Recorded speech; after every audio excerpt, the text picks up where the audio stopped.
How much would you love to see King Charles rock up to Downing Street with a baseball bat? Just come on, you wankers, let's rumble. Yeah. I might look like I got sausages for fingers, but these chipolatas can dance. Yeah. I'll leave you more fucked up than my relationship with Harry. It's the Queen's fault. Mind you, if you think blaming her is offensive, listen to how the new Home Secretary, Suella Braverman, feels about deporting asylum seekers. I would love to be having a front page of the Telegraph with a plane taking off to Rwanda. That's my dream. Her dream? Who fantasises about deportations? Oh, yeah, don't let those diggies land. Oh, separate those kids!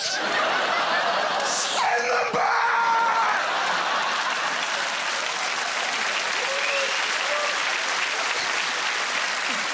What's crazy about this? Her dad was a refugee. In fact, Braverman's father fled Kenya for Britain in 1968, and it's unlikely he'd be let in today. So that means she'd probably have banished her own dad. How does that work? Coming over here, having kids, raising them so well they enter positions of power? You and your family make me sick. It's ridiculous. Not only is sending people to Rwanda inhumane, it costs the country shitloads. I mean, it would be cheaper to put asylum seekers in the Ritz Hotel, which, personally, I'd love to see. Can you imagine the noise some posh old lady would make if she was next door to a refugee?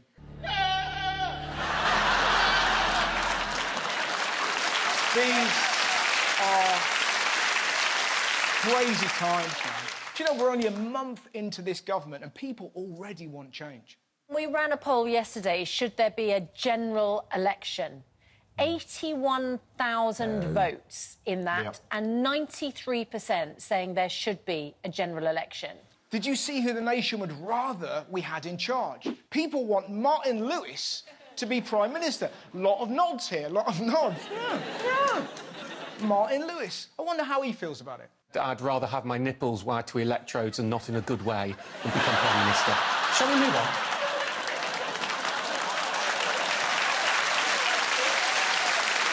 Two things.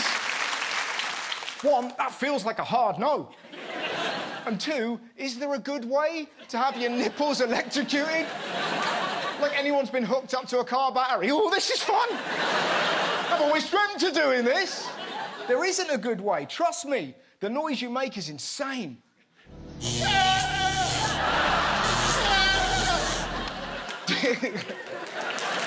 job, man, it's my actual job.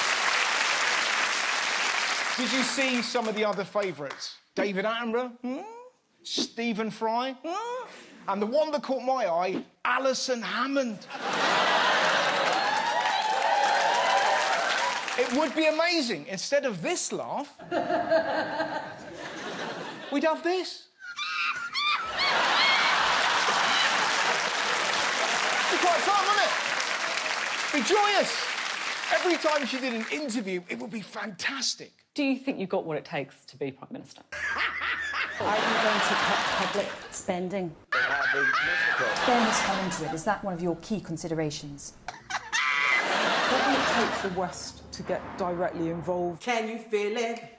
Can you feel it? Right? I mean, who wouldn't love to see her deal with Putin like this? It's going to be patchy rain over there. Get ready, guy. All right, come on. Talking of which, the war in Ukraine has really escalated.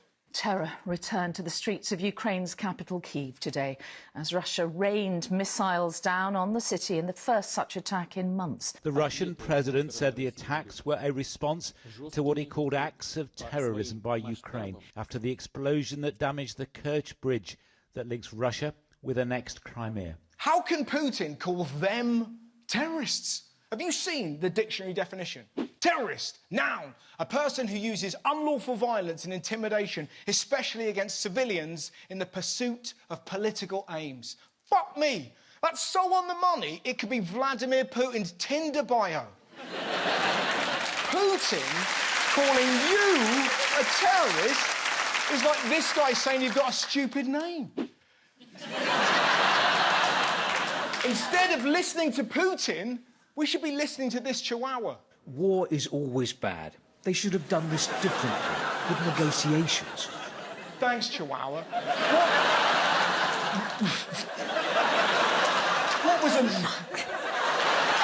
What was amazing was the response of the Ukrainian people in the face of the Russian missiles. Did they cower? No. They sang songs of resistance.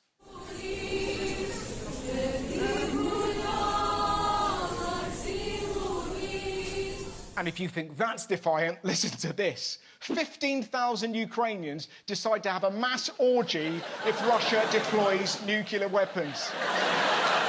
That is an amazing response to Armageddon. You don't frighten us!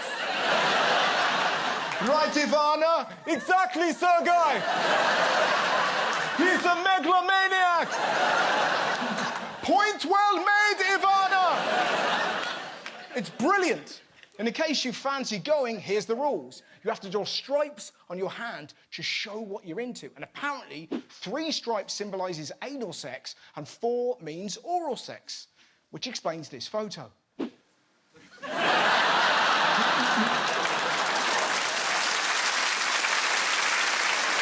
me after break when I'll be chatting to the kids about television! No. Just stop. That's crunchy. No, you sound like an old man dying.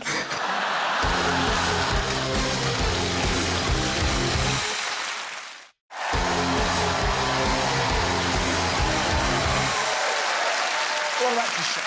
Now it's time for playground politics. Did you know nearly half of kids in the UK prefer YouTube to watching TV? So this week, I decided to find out why.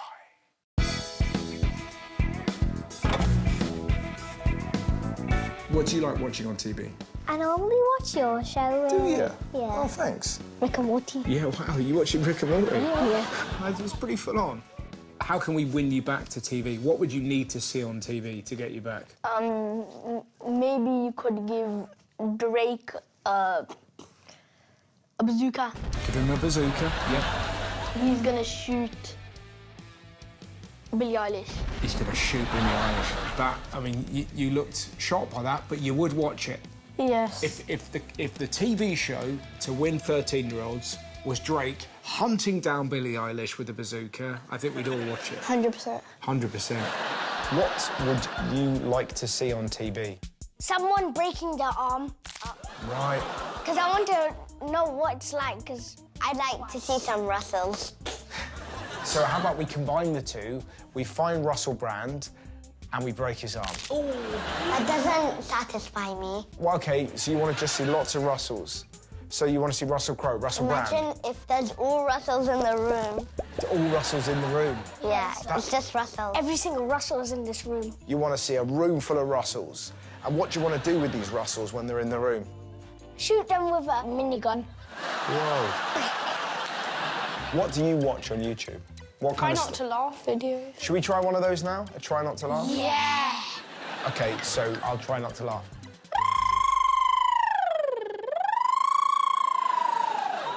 What, do you mind if I ask where you got that noise from? Yeah. OK.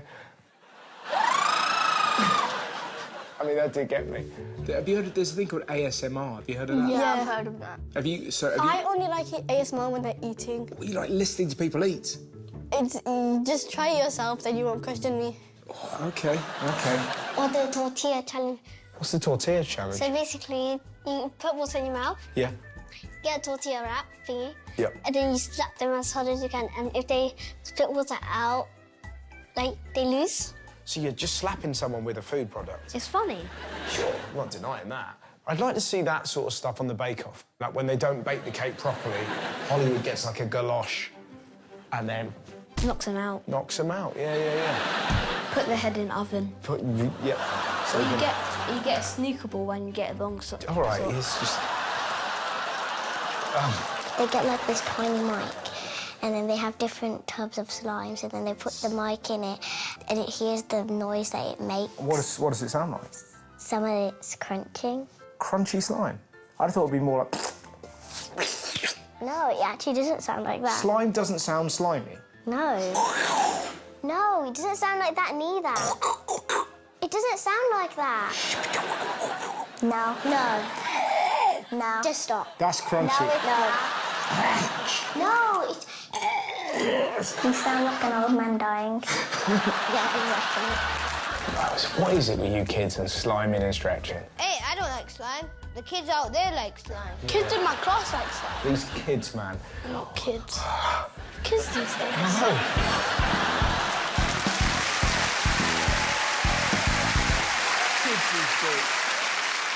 Next up, let's talk about protests. Have you heard the latest laws our government have passed to make protesting harder?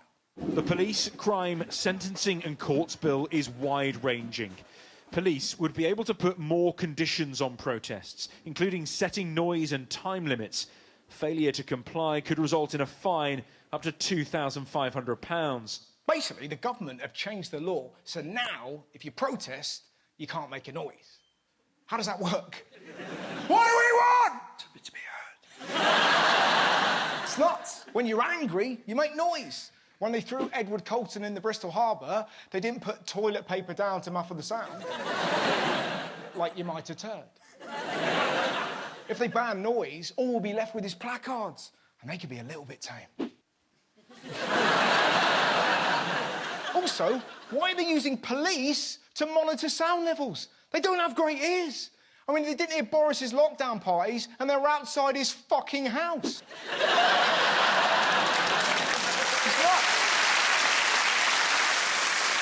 So why did they pass the law? Well, mainly it was to shut this guy up. Last time MPs voted on this. We had talks. If we leave, it will be delightful that this idiot will shut up. So, did the no-shouting law stop him? Nope. He found a loophole. Firstly, we need to make sure that we keep the basic functions of government going. That's really important. Get behind Liz Truss and Kwasi Kwarteng. So it's politically ideological, but how do you unpick what is... Loser! Bye! Fuck off, loser! Bye! Now, don't get me wrong. Some protesters are a bit annoying, like climate change, for example. We all agree we need to save the planet, but the way some of them protest makes people who agree with their cause want to burn tyres. They blocked traffic, drunk oil, poured milk over cheese. One bloke glued his face to the road. Do you regret the gluing? Yeah, it's not one of my better moves. I mean, when you read stuff like this, it blows your mind. Extinction Rebellion founder is willing to block ambulances with dying patients. You're angering people that support your cause. You can't piss people off and get what you want. It's like those blokes that wear those T-shirts. It's not going to suck itself. It's going to have to, Darren.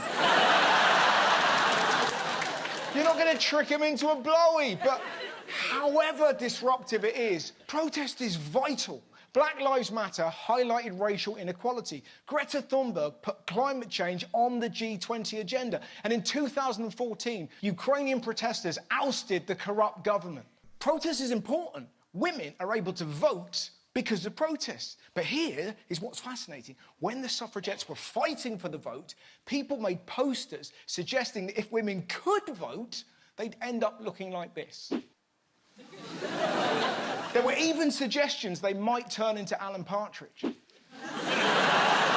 And here's another incredible fact. There are even women who were against the suffragettes.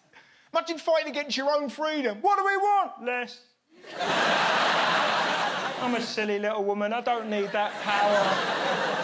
Not only does protest change things for the better, it can also be pretty funny. Who could forget this song about our former Prime Minister?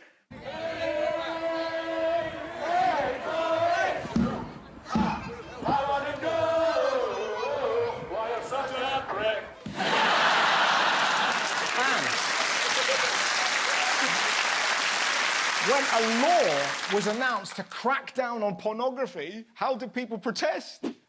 By sitting on each other's faces. In fairness, they were quiet. What I'm trying... What do you want? Snorkels. What I'm trying to say... Some protests are amazing, others not so much. Sometimes they're funny, sometimes they're offensive, but all of them matter. And this is why. On September the 13th, Mahsa Amini was beaten to death by Iran's morality police for wearing a hijab incorrectly. Since then, millions of Iranians have protested day and night. They've been beaten, arrested. More than 140 people, including children, have been killed standing up for the right of women to express themselves. Mahsa's tragic death is becoming a turning point for Iranian women. Be bold, brave, uncompromising. Women are tired of being second-class citizens. And now, this is a revolution. Sometimes the only way to make change is by standing up for what's right in the face of a government that's wrong. And to do that, you need your fucking voice to be heard.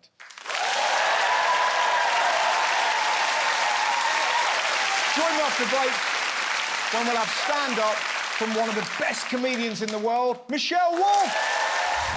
Another lady, she sucked up a little goldfish and then spit that guy back out. Yeah, it was still alive, which I thought was very impressive. It's a solid pH that lady's working with.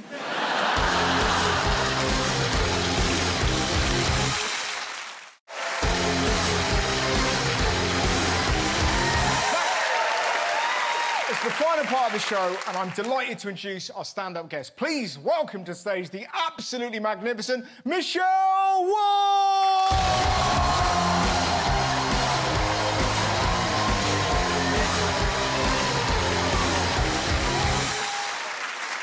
Hi, great to be here. I'm gonna go ahead and maybe make all of you mad right away. The Me Too movement was the worst movement I've ever seen. It was really frustrating because I thought we had the opportunity to have real social change. You know, we could have made things better for women and men, but we messed it up immediately. And I wanted to get involved. I wanted to get involved in Me Too. I didn't want to get Me Too. That's not how I want to get involved. I thought a more fun way to get involved would be like start Me Tooing men, you know? But that just turned into like 3 one-night stands. It's really hard. It's really hard to Me Too a guy. You ever tried? You try to Me Too a guy. You go up to a guy at work, you're like, hey, nice ass. He'll be like, oh my God, no one has ever complimented my body. Most people just call me smart and capable. But you made me feel pretty. And I touched your boob.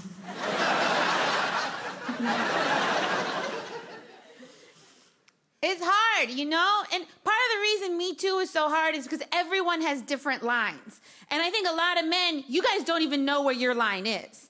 I think a lot of you go so far past your line that once you finally look back, you're like, I have to go home. And men, you like gross things. You do. You know this about yourselves. You like gross things. Like, I was in Thailand, and I went to one of those ping pong shows.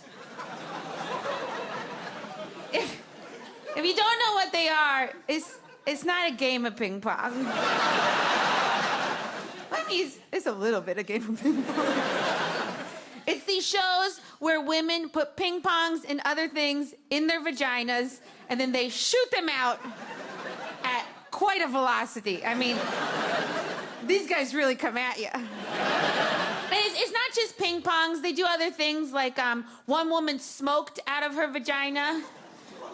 Yeah. Another lady, she sucked up a little goldfish and then spit that guy back out.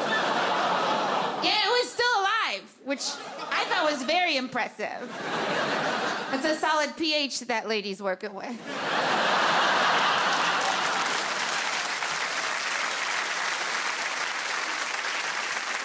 And I don't know if this is just because like I'm a competitive person, but as soon as I saw this, I started to wonder, like, which one of these things I could do. Like, I think every woman in here, I think all of us are capable of smoking out of our vaginas. Believe in yourself. Like, I wouldn't do it if you're pregnant, you know? You don't want your baby to think he's, like, too cool. The fish one I would never try. I would never try the fish one because if the fish died, I would be mortified. I'd be like, oh, what? Too fishy for you?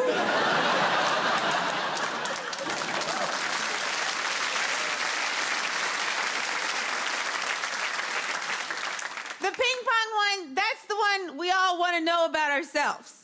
You know, like, because these women, they'll put the ping pongs in their vagina and then they shoot them out. And I'm telling you, they really come at you. Like, this isn't, I'm not kidding here. They literally give you paddles to hit the balls away with. And you want to hit them away. Although I'm sure some men are like, oh no, I missed it. Yeah, and if your guy groaned at that, he definitely smelled. But that's the one we all really want to know about ourselves, right, women? Every woman, say it with me. We're all wondering the same thing right now. Can I shoot ping pongs out of my vagina?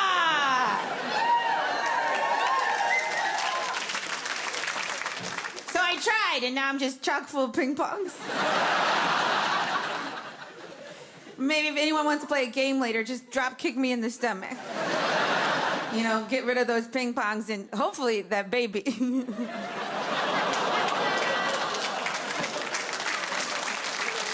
Oh, what? I'm American. That's like the easiest access to abortion I have right now.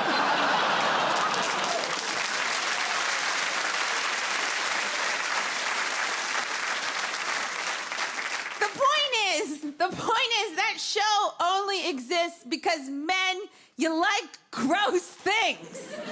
There's no female version of that show. We're not going anywhere to see men shoot anything out of their bodies. In fact, the one thing they do actually shoot out of their bodies, oftentimes we're like, hey, can you wipe this off me? I'm getting sticky.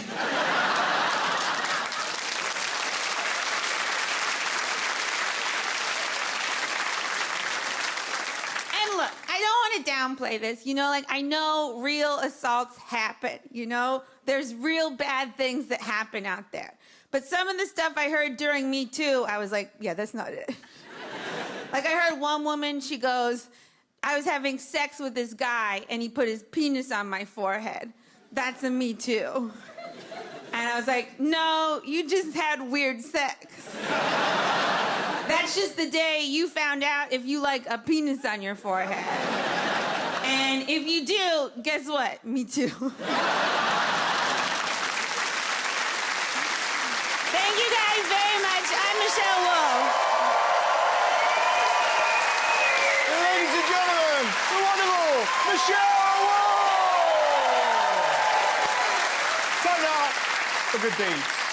And a unique hotel which does as much for the people working there as it does for the people staying. So you can grab 6 and put them in that one there, Daniel. Where? This one over here.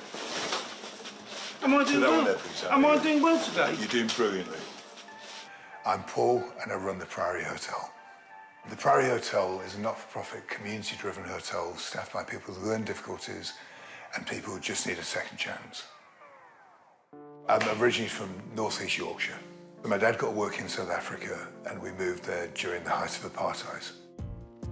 Seeing people subjected to racism and prejudice because of the colour of their skin or where they were born made me realise that I might only live once, but I will make a difference. I came to the Priory 21 years ago, met Daniel 18 years ago. When I met him, he came bounding over the road and he went, my name's Daniel, did you miss me? Oh, bloody hell, Paul! Daniel inspired me to start the Serendipity Initiative and to create opportunities for them to shine. My job is making people happy. I like the atmosphere, I like the people. It's good. Guess what she called me? A little bugger. We currently have around about 40 people in the team. Hello. Welcome to the Priory. Thank you. I got diagnosed with bipolar disorder aged 21, and that sort of crept up on me, and just going to the shops for 5 minutes back then was an extreme challenge. But it's been definitely life-changing for me. I wouldn't have had that much of a future if it wasn't for Paul and the Serendipity Initiative. So thank you very much. That's lovely. Thanks. Thank you. We will help you as long as you promise to one day help somebody else. We set up the Neighbours Kitchen to create and to deliver fresh, hot food to people who can't cook for themselves. It's literally as simple as a text or a phone call or just turn up. And whatever we've got, we will share. And that's how we work. I was formerly a nurse up until last June, and I had a back injury at work, so that's made me not able to work at all. And I just wanted to give up. I'd gone through the process of trying to make a meal, but it was unsafe. They supported me with meals 3 times a week. When I decided that, I was back on my feet, I contacted Paul and thanked him so much for everything he'd done. And I had been saving, and I wanted to pass that on because they were there in my hour of need. You've done so well, seriously, and to think that this is what you've done. I recently had the honour of receiving an MBE for my work and support for people with learning difficulties. I want people to feel that life is good and it's valuable. And I want them to value themselves and the difference they make by staying here, by donating to the charity, by being a volunteer. They are making the world just that tiny little bit better. Amazing. Thanks so much for watching the show. Good night, my friends. Good night.